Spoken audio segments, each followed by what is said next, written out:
Good. Hey guys, it's good to be here today. It's always a pleasure to be in Birmingham. Great players here, and obviously the quarterback club is something that the work they do for children I just think is marvelous, and always good to here and participate in that endeavor to help them with that. So excited for that also. Midway through the season, first bye week of the year, what does a normal bye week look like for you? Recruiting, speaking, and we'll get a good practice in. We'll have a normal Monday today.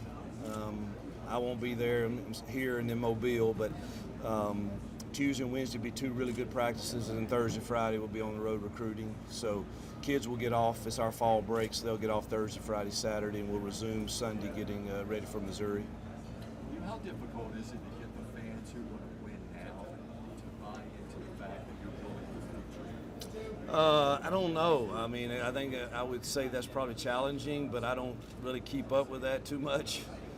I think you better be focused on how you plan to build, and I'm pretty focused on that, and I think we've got the right plan. I actually think we're further along than now. Having said that, I have to also clarify that they should be frustrated that we turned the ball over 13 times in 3 games, and that's 3 losses that easily could have been wins. And so we have to own that as coaches and players. But the process to building this, I knew when I took the job, they were very clear with what had gone on the previous 4 years in recruiting and in transitions and people leaving. And so I knew that the task was tall, particularly when you're wanting to compete against teams that have had top 10 recruiting classes for multiple years in a row.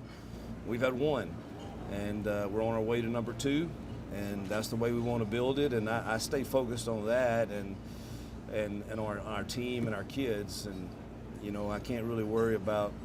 I get it that there's a give it to me now culture. We all feel that way, and I wish I could. I really do.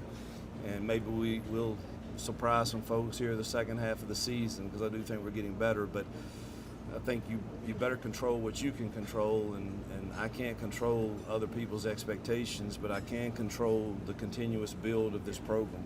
How would you evaluate Peyton's play? I know there's been some miscommunication in the past couple of years. I think he's been pretty solid the last few games. I mean, I wish we were better in critical situations, and we had he understood and I understood him a little better in those for sure. We've got to coach him better, and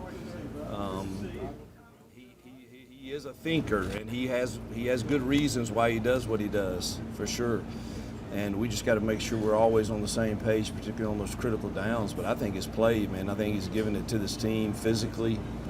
He's doing some really nice things, and we didn't protect him very well Saturday, and he used his legs effectively, and I think his play's been really solid the last 2 weeks. What would it take to turn the season around? Would you consider changing quarterbacks, even though your quarterback played very well? Would you consider that? Not right now. I think he's playing at a high level. I don't think that's the reason that.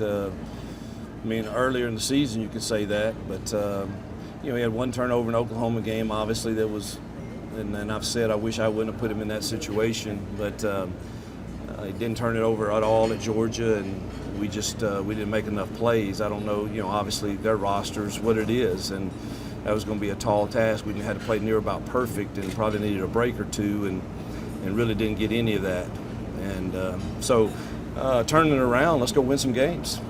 Coach, you've talked about it. This hasn't been for a lack of effort from your team, just not making those winning plays at the end of football games. As you enter this bye week, how do you go about finding that edge and making those winning plays? Yeah, we've got an idea of what practice should look like Tuesday and Wednesday to try to focus on some of the areas that I think have to be winning football. And it's crazy. It's just been a crazy year.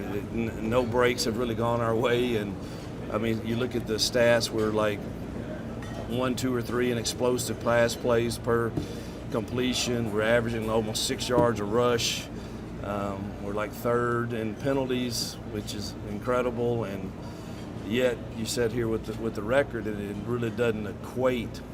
And so I don't think we're that far off, and I know that's what people want to hear. They want to see results, and I do too. And hopefully we'll see some the second half of the season. You going through this season, I know it's a tough road, but you're here.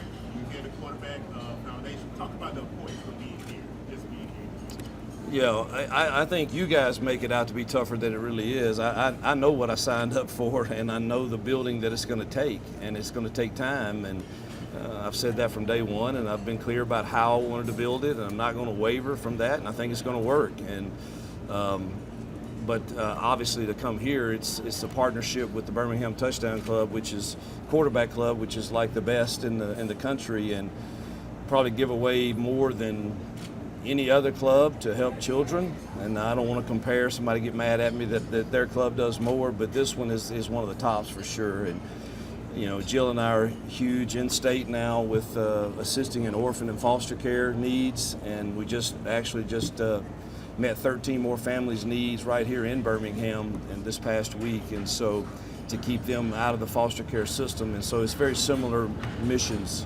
that we both agree on. You've seen Diego Pavia twice in his career. What makes this guy such a special player and so difficult coaching?